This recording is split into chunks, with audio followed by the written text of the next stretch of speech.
Hello and welcome to the Circling the Bases podcast. My name is DJ Short, and I'm joined here by Drew Silva and Christopher Crawford. How you guys doing? We're doing well, I think. I unfortunately tested positive for the thing that everyone has tested positive, I think, at some point, but I'm starting to hang in there. How are you guys doing? Good. You sound good. Thank you. Thank you. I know I have the dulcet tones of the three of us, to be completely honest with you, so I wanted to sound the best of us. I think we have to offer you a congratulations to start the show, DJ, on the great news and involving the shirt that you're wearing right now with the Washington Commanders, a team you've rooted for a Yep. long time, being put up for sale. Congratulations, man. I I'm cautiously optimistic that they're not just selling a portion of the team for like an influx of cash that's been speculated. I saw that happen with the Mets too, so Mm, and that kicked the can down the road for a few years. So we'll see what happens. But the fact that they're not ruling anything out, that's pretty big. That's never happened. So it's definitely an exciting day for Washington football fans because yeah, it's been a rough road for 30 years. So we'll see. Yeah, I grew up like the first 10 years of my life being a big Washington football fan. mm. And then moved to St. Louis, and the Rams were one of the most exciting offenses ever a few years after that. Yep. And then Stan Kroenke took that out of my Ugh. life. And I tried to go back to being a Washington fan for a bit, but it was a It a is weird hard. time to get back in. Yeah, it is hard. I mean, they are on a 3-game winning streak right now, and Taylor Heineke is the most important Taylor in the world. And at he this was moment. he was the backup on the St. Louis Battlehawks of the XFL. Was he? Yeah. He was, not even the starter. Jordan Tamu was the starter, and Heineke was his backup. He got into a few games, but the Battlehawks are coming back, so maybe I do have a football team again, There you even if go. it's like semi-pro. There you go. Uh, Heineke also went to Old Dominion, which is my Right. quarter mater. I was there for 1 year, so I guess we can all root for the Is that Commanders now is a that little a bit is more. that a real term, quarter No, mile? I made Okay. it up. Absolutely 100% made up. You could do that with players who hop to the NBA after 1 year. Yeah, I'm surprised no one's ever said that, actually. I never heard it. patent pending. But this Good is luck with that. a baseball podcast. Oh, For those just tuning in. So yeah, we're here to talk World Series, and things have shifted quite a bit just in the past couple of days. I think in terms of expectations for the series yep. going into Game 3, which of course got rained out, but I did battle the Mets that day, that Monday morning, and I was picking the Astros for that game because it was supposed to be a bullpen game for the Phillies. That game gets pushed back to Tuesday. They're able to start Ranger Suarez. Don't have to rely on that bullpen. Of course, they win Game 3. The Phillies blast 5 home runs off Lansing colors. The most home runs ever given up by a pitcher in a postseason game, by the way. And I think the most important thing coming out of Game 3 is that the Phillies didn't have to use any of the trusted arms out of their bullpen, which is huge going into this game tonight. And we'll talk about Game 4 in a little bit. But first, Game 3 takeaways from you guys. Do you really think the momentum at this point is on the Philly side? Totally. The Astros just confirmed that it'll be Justin Verlander in Game 5. They had the potential to push him up to tonight's game because of Monday's rainout. But they're going to stick with Christian Javier. And I think part of that is just because Verlander hasn't been very good. Yeah. He was kind of cruising along there in Game 1, and then the 4th and 5th inning, it just all fell apart. And he had that bad start against the Mariners in the DS. Overall, a 7.20 ERA in 15 innings this postseason. So you look at the way this plays out, and including Monday's rainout and the win by the Phillies in Game 3, they're in command of this series all of a sudden. And it's incredible because going in, this time last week, we were talking about how it felt like the Astros were inevitable. They're going to win in 6 or maybe even fewer games than that. And now you look at it, the environment there at Citizens Bank Park has been incredible. Yeah. I know that Philly fans are always like rowdy, but I think just the way this whole postseason run set up for the Phillies. So they play the first series on the road. So the Phillies fans are thinking, oh, we might not even get to see this team in the playoffs. They have that comeback in the 9th inning of game 1. They win game 2 pretty comfortably. And then they come home and from the DS, CS to the World Series, the crowd's energy has just been incredible. And I think the Phillies are actually really feeding on that. And yeah, we could talk about whether Lance McCullers was tipping pitches. I don't know. Sure. It sure seemed like his stuff just wasn't very good. Like I think he only threw 20 fastballs in the time that he was on the mound, and his breaking stuff was not as sharp as it's been, pre-injury. And I think the Phillies just kind of feasted on some bad pitches. But yeah, to me, the Phillies are in command right now of this fall classic. Yeah, I would agree with that. And parts of that just being the fact that the next 2 games are in Philadelphia. I think that has been a massive benefit for them. I think the weirdest thing about this postseason is yeah, they did the sweep against Drew's Cardinals, and that was with Aaron Nola and Zach Wheeler starting those games. And then we were just like, how are they going to win these other games? They're undefeated in this postseason in games not started by Aaron Nola and Zach Wheeler, which just goes to tell you how different things have gone. I do want to pump the brakes is not my favorite phrase in the world, but I still think the Astros are they're not okay is probably too strong a term, but look, they were also able to get out of this game with just Ryan Stanek and Jose Urquidy. By the way, having a pitcher like Jose Urquidy be the last man on your pitching staff, goodness gracious, how lucky, fortunate, not for Houston they're good at this. But look, Lance McCullers, I don't think it was a tipping pitches thing. I think his command, and we talk about control versus command. The control was fine. Everything was in the strike zone. It was too much in the strike zone. He had zero command of his sweeper in that game. It was middle, far too often. And this is a team that's going to take advantage. And this is also a team that has done very well against breaking balls as well, especially at home. This is a team that has been able to absolutely shellac those type of pitches. It was one of the reasons why I was like, maybe you want to go with Christian Javier in a pivotal game 3 instead and McCullers pitching game 4. As good as he was against Seattle's an awful breaking ball hitting team. But this is the one thing is that Houston still has a very, very good pitcher going. I don't think Verlander can be as bad as he was in 2 of his 3 starts again. I just can't see that happening as good as he's been for 2022. But there is no doubt that Philadelphia is now actually in control of this series. Yeah, and I think the other thing, Javier has been really good. We'll get into a bit more about game 4 in a minute, but he's been very good this postseason, and game 5 is still shaping up to be a bullpen game for the Phillies with Noah Syndergaard starting. So if the Astros were to win tonight, suddenly everything looks a lot different. We'll get into more in a second here. First, just a word for our listeners. Download the RotoWorld app to receive breaking player news all season long. Stay ahead of the competition by favoring players on your roster, getting the latest injury updates, player news, and much more delivered right to your phone. It's available in your app store today. Go and make sure to get the RotoWorld app, especially the hot stove is going to be here super fast. So if you want to stay in tune with that, make sure to download the app today. So I was looking at odds for tonight right before we started here, and both the Astros and Phillies money lines for game 4 is listed at -107. Oh, so not a clear favorite for tonight. The total for runs scored listed at 7.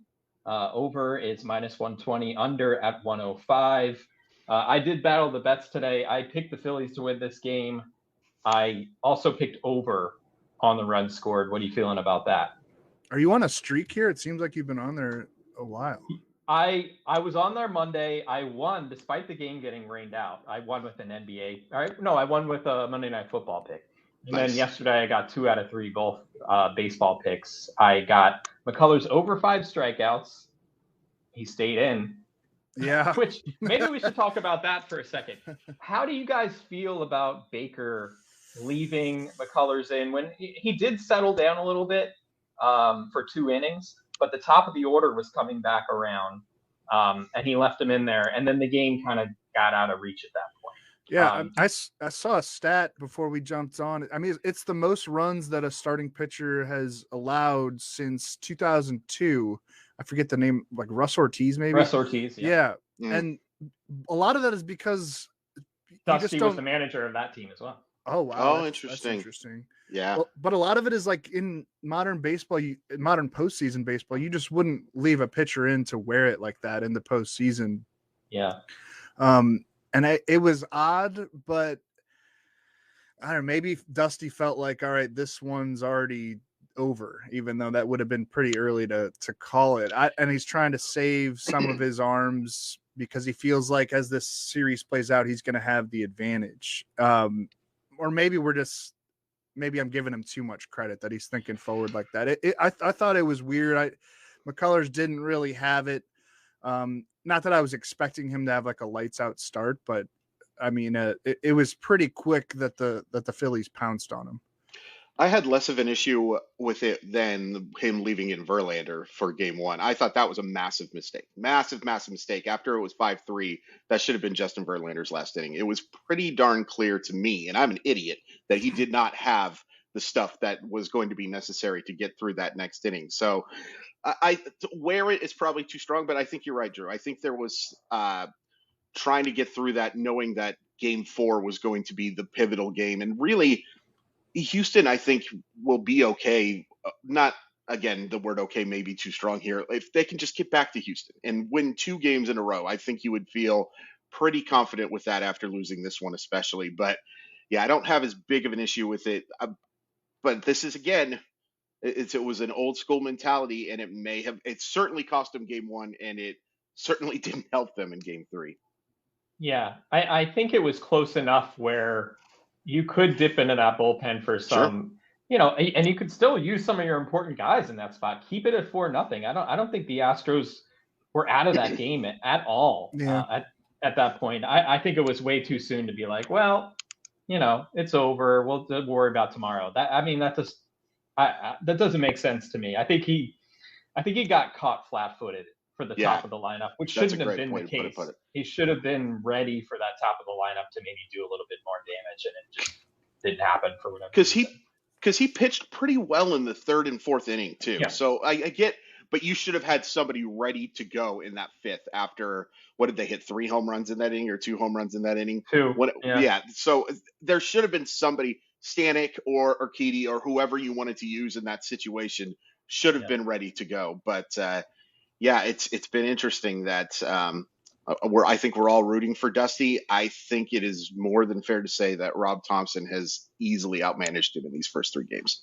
Yeah, and I feel like in these comparisons between the Nationals run that they made, where they had like a select group of pitchers that they trusted, and this Phillies team, and I think it's a pretty valid comparison, and it's a model that teams can follow.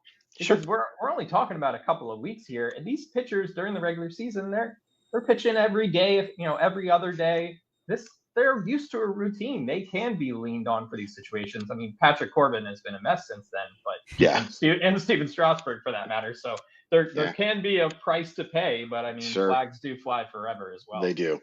What were your bets tonight? I was just thinking about. Yeah, so I'm doing Phillies money line for this game, and I took the over on runs scored. It's listed at 7 right now.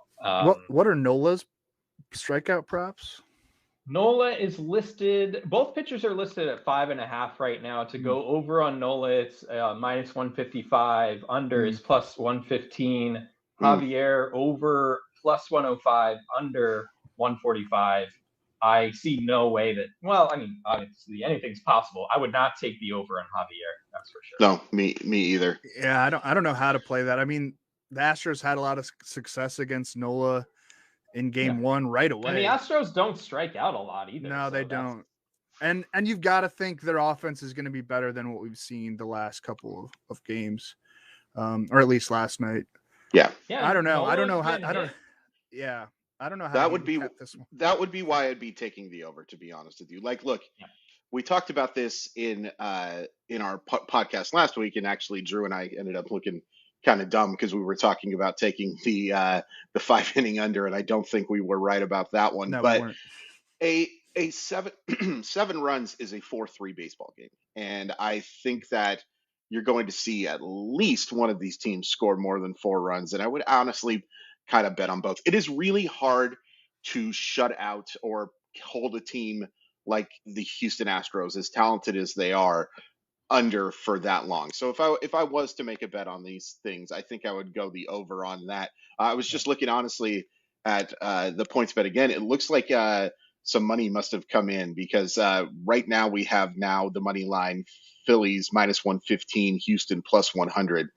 I'd be pretty tempted to take the +100 now for Houston. Yeah, just a little bit. I mean, the key for the Astros is getting Yordan Alvarez back on track. Yes.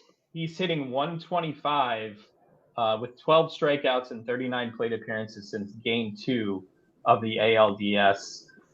This would seem to be a spot to get back on track. I know Kyle Tucker obviously hit 2 home runs off Aaron Nola in Game 1, and Nola's last 2 starts have been shaky. He gave up 2 home runs in the NLCS start against the Padres as well. So I think it's wide open here. And the thing about Christian Javier, he's been good this postseason, but he has barely pitched the past month. I think he's thrown 6 2/3 innings since October 1st.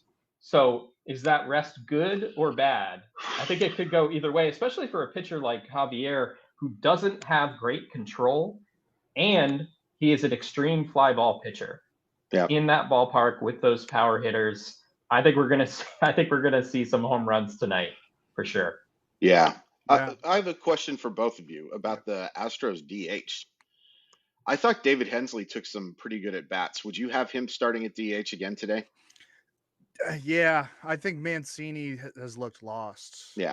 Really. And I hate that. I absolutely hate it too. But really going on the last month and maybe even before that, just kind of uncompetitive at bats. And I agree with you. I thought Hensley looked, not overmatched for the moment. You would think that maybe the Astros would have a different solution there, but there's not one on their roster right now. Like maybe putting Yordan Alvarez at DH, but then, who do you put in his spot in the outfield? Right. Yeah. I mean, I think right now Hensley is their best option, and that's kind of become apparent. Yeah, they really miss Michael Brantley. Like that kind of steady presence in the lineup is certainly missed right now for the Astros. And the Phillies lineup, I mean, Brandon Marsh hit a home run last night. Alec Bohm.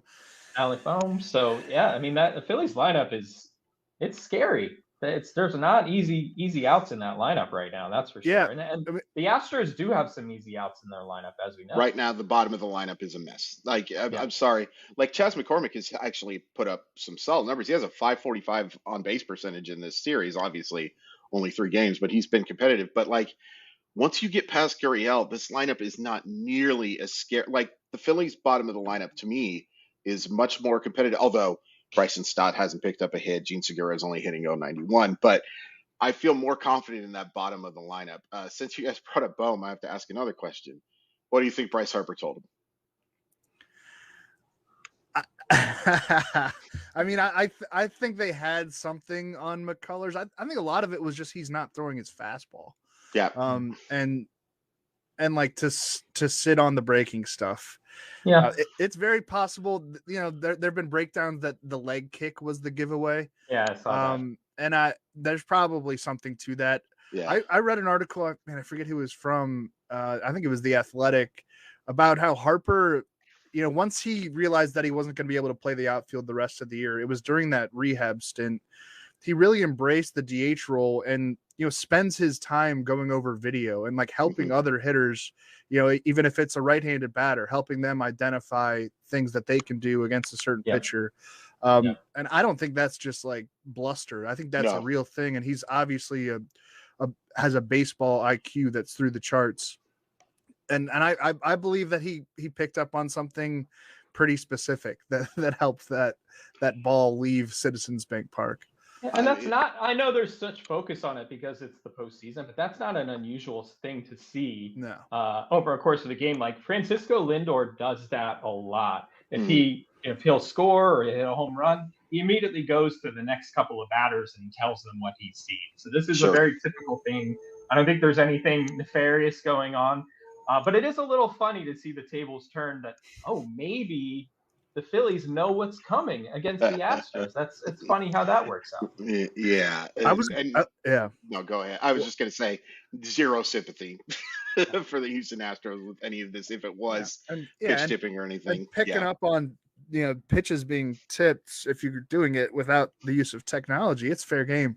Yeah. But we were talking about the Phillies lineup and how the bottom half of that lineup has come through, and it's usually been kind of one guy at a time. But I was watching Miles Teller on Intentional Talk, who really knows his stuff. Like it was some really good analysis, and he's like, it is a top heavy lineup, it's a top heavy team, but there's someone, like I just said, someone who comes through like every night, and it's a different person. And that's kind of what you need to just even turn the lineup over, like just get on base. You don't have to hit a home run. And that's what the Phillies have gotten. And so they haven't just relied on their stars. And like we talked about with the pitching matchups, they're undefeated, you said, Chris, and games not started by Nolan Wheeler. Sure. Ranger Suarez, like, let's put some respect on his name. He was like a popular, I remember DJ and I, when we were doing our starting pitchers episode, I looked at his ADP on NFC, and like the min was like, he's a top 50 guy. Yeah. The max, like the latest he was drafted was in the 200s. No one really knew what to do with his 2021 numbers because they were bonkers. And it's like, well, he's not going to replicate that, but how close can he get? And he was really good during the regular season, and he's been a great bridge for them so far in these playoffs. I mean, I don't know if you guys remember this, but last year when we did our draft, I ended up taking Ranger Suarez in the 7th round. I'm a big fan of this guy, and I know this was not the most consistent season, and I know that many Philadelphia fans were very apprehensive about what they were going to get from him. And look, I still think that Ranger Suarez right now is a mid-rotation arm and a guy that, if he ends up starting Game 7, you have to be a little more cognizant of him than, say, if Zach Wheeler or Aaron Nola were starting that game. Like, you have to be wary of the signs if he's not having his command. But I thought he was really good last night, like really good against a good, solid Houston lineup. And he's going to be a guy that I overdraft next year because I just believe in that stuff. And you look at the metrics that he had in 2021, it was not a fluke. Like he was deserving of the, maybe not of like the 1.8 ERA or whatever the heck it was, but certainly a guy who pitched really, really well and had flashes of that this year too. And I think, we always overrate guys based on Alec Boehm. I think is going to get a shot up just based on what he's done for most of this postseason as well. But yeah, I'm a big believer in Ranger Suarez, and I'm feeling, if I'm Philadelphia, if that is my Game 7 starter, I'm feeling relatively confident. Rob Thompson said something about Alec Boehm that he has improved more rapidly than any player he's ever been around. Wow. Over the course of the season. And that says a lot because Thompson's seen a lot of players during his time with the Yankees. And I think it's true. I mean, what he's done defensively. It's unbelievable. Defensively is really unbelievable. He had a play last night where he fumbled the ball for a second, still managed to get the throw off and get the out. And maybe in April, that's just an error and he kicks it or can't pick it back up. But there's something about the confidence that allowed him to keep it together and make the throw and get the out. That's signs of progress to me. Yeah, I mean, it's amazing how the Phillies have flipped their identity. Like their fundamentals, their defense was a laughing stock, and they were too top heavy and everything we've just talked about. Well, they have depth now, and the fundamentals have been tremendous this postseason. Brandon Marsh solidifying center field, Bryson Stott getting more time on the infield. He's played sometimes iffy defense, but made some really good plays too. And Alec Boehm, especially, like he's been making plays throughout the last month that have just really helped. So they're not the team that we thought they were. They're getting it done, man. And they're, like we said at the top of the show, I think they're kind of in control of this series. But that's if the Astros pull it out tonight, it's going to be. We can do another show tomorrow and talk about how they're in control now. We're not going to, but yes. Okay. So we'll talk about World Series MVP props here in a second. Before we do, just a quick word for our listeners. It is a weekend of must-watch events on NBC and Peacock. It all begins with the Horses and the Breeders' Cup Saturday at 3:30 p.m. Eastern, followed by the Clemson Tigers taking on Notre Dame in South Bend. Capped off with Saturday Night Live. The action continues Sunday with the NASCAR Cup Championship Series at 3 p.m. and wraps up with the Titans battling the Chiefs on Sunday Night Football, starting at 7 p.m. Eastern, all on NBC and Peacock. A huge weekend there. We might also have games 6 and 7 of the World Series going on at the same time. So pretty exciting time in the sports world. So I was looking at the World Series MVP props right now. Certainly Bryce Harper in control, by far the favorite right now, and it's understandable. He's had an amazing postseason. And let's talk for a second about the first inning when he came to the plate. The way that Fox showed him coming to the plate, I haven't really seen that with a hitter before. You see it sometimes when like closers come in, but they cut into the at-bat music and the PA announcer announcing Harper coming to the plate. Then he hits the home run. I mean, it all worked out perfectly in that moment.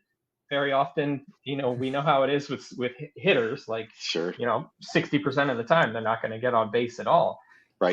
But that was great TV and great for baseball to get that moment of Harper getting the spotlight and actually coming through in that moment.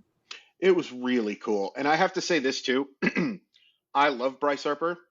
There is no denying that there is animosity towards that guy as well. So it's great television for the people who hate Bryce Harper as well. I think if you hate Bryce Harper, I think you just fundamentally don't understand maybe how this game works. But there are a lot of people just who do not like that dude. So they got their wrestling moment. They got their if you love the dude, you got to see that moment. If you hate the dude, you got to revel in. It's almost like the Howard Stern thing where there was the thing about how people who hate him actually listen more than people who like him because they want to see what happens next. Bryce Harper is kind of like that as well. For whatever reason, people who don't like the dude, but they got that moment. He's just a really good baseball player. And that ball was absolutely shellacked. That ball and the home run that Kyle Schwarber hit were just desecrated. Those balls were absolutely mollywopped. They're a really good team, and thank you. Bryce Harper is if you hate him, I hope you're having fun hating him because he's really fun to watch. Yeah, it was great television production, and the ratings have been good so far in this series. If that's something that people care about, if it goes to 6 and 7, battling a really loaded Saturday college football slate, and then obviously the NFL on Sunday, that could be a little eye-opening, but. No, I mean, props to Fox for capturing that moment. It's so rare that you would have such a great intro, and then it would probably end up in like a ground out. Like that's baseball. Yeah. Unless it's like the All-Star game, even then, or like the home run derby. It's just hard to be able to capture that moment in baseball. Baseball doesn't work like you expect it to, but yeah, props to Bryce Harper too. Yeah. I mean, it's his moment. Who's a reasonable dark horse on that World Series MVP odds list? Like, let's say the Astros come back. There's a couple for me that makes sense. Kyle Tucker, obviously, with the huge game 1. Let's say he keeps delivering here. Tonight would be perfect for him to, again, against Nola. If he gets them back on track, that makes sense. Kyle Schwarber is actually second at plus 850 right now. Framber Valdez is listed at plus 1100. That might be a good dark horse pick because he was so good in game 2. And if he gets a chance to win another game, particularly if somehow they win the next 3 and he gets to close out that series, I think that would be an interesting one as well. But I think you got to make Harper a prohibitive favorite.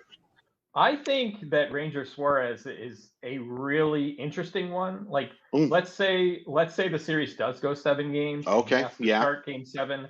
Got the key outs in game 1, right? I think he came in the 8th. Oh, that's a good point. Yeah, he got 2 outs in the was it 7th? Yeah, 7th into the 8th. Yeah, he that's ended right. the inning and then came back out and faced 2 That's batters. right. Against the top of the lineup. Then that's a good point. Pitches really well in game 3. If he comes back for game 7 and pitches a great game, I could see him winning the MVP. Yeah. And he's not even listed on what I'm looking at right now. Yeah, I mean, sometimes that award is very narrative based too. Yes. It is. I mean, Harper has the narrative. I mean, Yeah. 6 homers, 6 doubles this postseason. I think his OPS is over 1,200 right now. Mhm. And I mean, he's Bryce Harper too. He's just a lightning rod for attention, but he's actually delivering too, and doing it almost like not on his own, but like it really stood out the contrast of like when the Nationals won and they won without him, Yeah. and he left for Philly. So to do this, to being a losing team for the first 2 years he was in Philly, but now he's making this run and coming up clutch, sent the Phillies to the World Series, hits a home run in his first at bat in a World Series game in his home stadium. I think just everything is naturally on his side. And you could still make a little bit of a profit on it if you were to put your money down on him right Sure. now. But yeah, there are some interesting plays if you want to go that far. Yeah, that is interesting. Hey, Drew, by the way, I was looking at odds, and since DJ mentioned it in the ad, I'm hammering, if I can bet, Clemson minus 3.5 against our Notre Dame Fighting Irish. Yeah.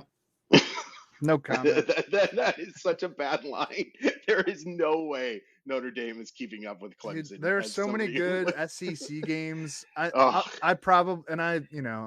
love my Irish, and I like that they've played a lot better, but I'm going to be watching the SEC on Saturday for the most part. Georgia against Tennessee, that's going to be LSU Bama. That is a night game, I believe. Oh, Alabama's crushing Brian Kelly. There is no doubt in my absolute mind. We'll make a bet first time I'm rooting for Alabama in a while.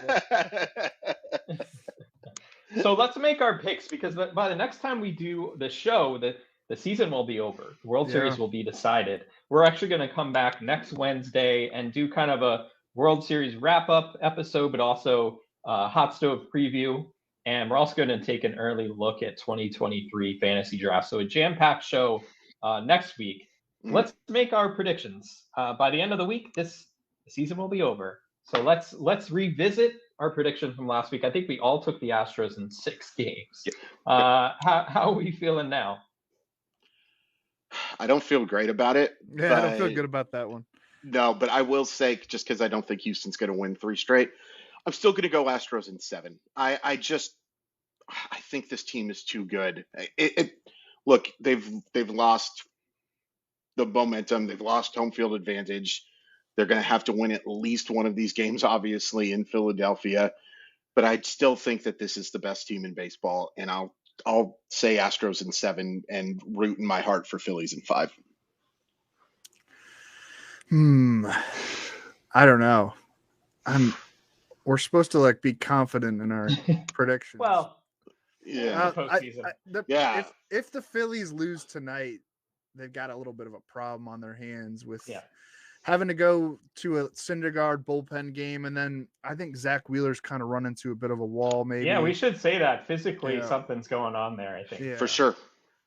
I'm going to go Astros in 7. Even though we opened the show by saying the Phillies are in control, it's just I don't know.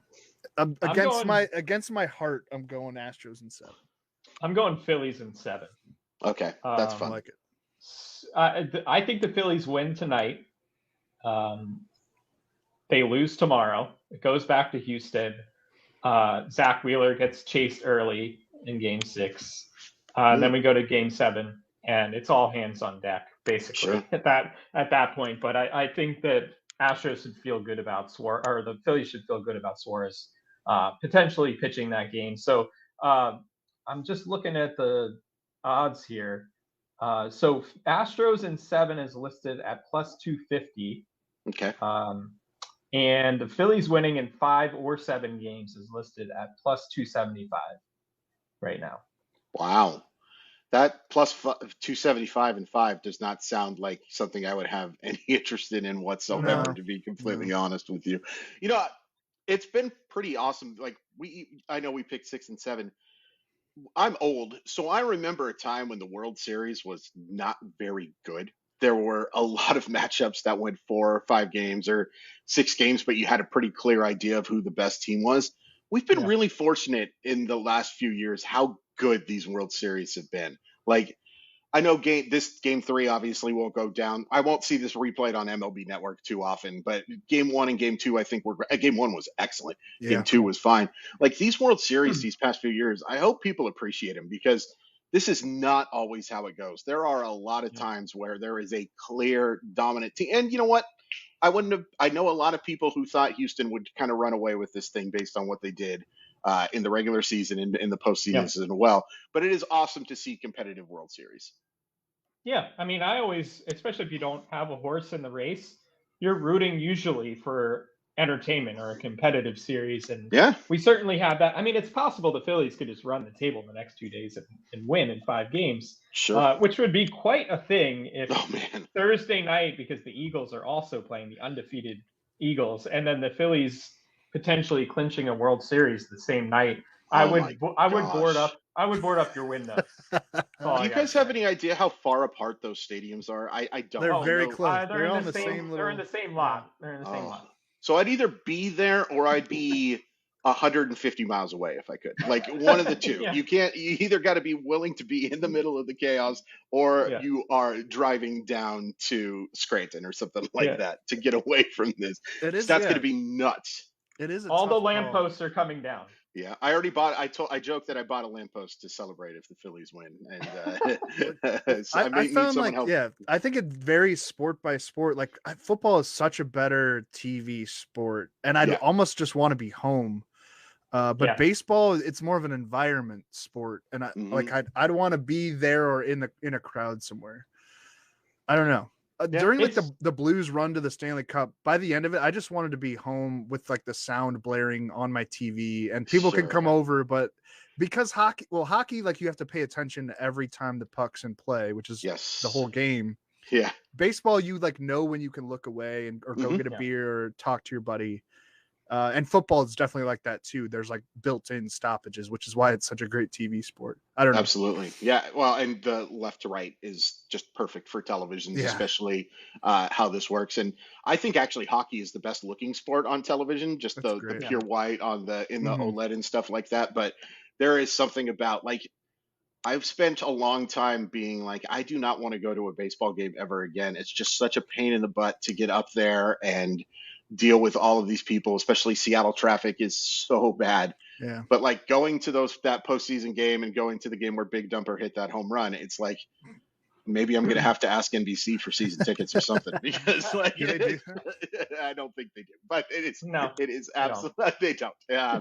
I live in a dying city where it's 5 minutes to get to the stadium, just a $12 Uber. So I mean, the Phillies, the atmosphere in Citizens Bank Park is tremendous, and the Phillies have the best record of any team in any park in the postseason, which is probably doesn't get talked about enough. And the Phillies, Stadium, that crowd is a different there, world. Right? Yeah, it was. Yeah, and I think the Cardinals and Busch too is the third one. Which it seems weird to me that the Mets are so high up on that list, but I don't know. Yeah. I'm not like saying that as a dig. It's just I mean, well, the times that they were actually in the playoffs, they usually did well. Yeah, during that's Shea true. Stadium's existence. I mean, that's usually it. When they're in, they usually go far, except for this year. Yeah. But what else was I going to say? I totally forget. I was something about Citizens Bank Park, and now I'm lost my train of thought. It's a good way to. Yeah. But that home field advantage is massive. Like, people can poo-poo it or all they want. Having that crowd rocking is massive. It is absolutely a big benefit. And it's honestly one of the reasons why I hate the 2-3-2 format. I don't think that's fair. I know that travel days get really screwed up going 2-2-1-1-1, but I think that's a more fair way to play baseball. Yeah. Who I think the radio broadcast for ESPN, I think it was Dan Schulman doing it for ESPN. Maybe I'm wrong. Anyway, he said it's the loudest he had ever been in a stadium in a baseball game was for that Harper home run in the first inning. The loudest. Jeez. And that matters to me. Yeah. Yeah. And Dan Schulman's called a baseball game or two, so that's not a small sample. That's crazy, and it's awesome. I'm really happy for Phillies fans, even though they make me miserable on that hell site. But it is It has been really, really fun to see how excited people are getting. And for how much the Astros have been here before, and what was it, 5 straight ALCSs? Some of their players, 7 straight. Yeah, I think. I don't think that's right, but if I'm gonna have to look it up. Yeah. I mean, man, that could be, but they have some younger players that have not maybe been in that kind of environment. Sure. I mean, Jeremy Pena, a couple of their pitchers, not many of them. Chas McCormick, I don't know. There aren't many of them, but Kyle Tucker to some degree hasn't been in like a super hostile environment to the level of Philly. Like Dodger Stadium can get rocking, but I feel like the crowd, the fans that are more toward the field are not as boisterous as maybe the fans in Philly are that are sitting in those seats. Did you 6, see by the way. 6, okay. So did you we see were both the wrong. clip that went viral with someone harassing Lance McCullers in the bullpen at Philly last night? I didn't. I saw it pop up. I didn't watch it. Yeah, McCullers was warming up for the game, and this fan is he wasn't being like vulgar necessarily. It was like right on the edge, but it was very funny, especially given how the game played out. And that bullpen, the story of that bullpen is really funny too, because initially you can lean right over it. Fans, it's standing room. You can walk through while you're going to the different concourses and whatnot. Originally, the Phillies were on the top level, and I guess the players were complained, so they moved them to the bottom, and now the visiting team's on top, which is the way it should be, really. Yes, that's smart. Yeah, that is smart. That is the lion's den right there. But yeah, it should be fun. Looking forward to this game tonight. I hope we get a competitive series going back to Houston. That's what I'm rooting for. I don't know if it'll turn out that way, but that's what I'm rooting for. Yep. Can't blame you. All right, so we will be back next Wednesday to, like I said, we're going to wrap up the season. Go ahead and talk a little bit about the hot stove, which is going to start up pretty much right away. And then we're also going to talk about 2023 fantasy drafts, just a quick little snapshot of maybe what to expect going into next season. If you like what you're hearing with this show, make sure to subscribe wherever you get your podcasts. And if you're listening on Apple Podcasts, please rate and review if you don't mind. 5 stars, always appreciated. Follow us on Twitter if you don't already. I'm at DJ Short. Drew is at Drew Silva. Chris is Crawford _MILB. Take care, everyone, and we will see you next time.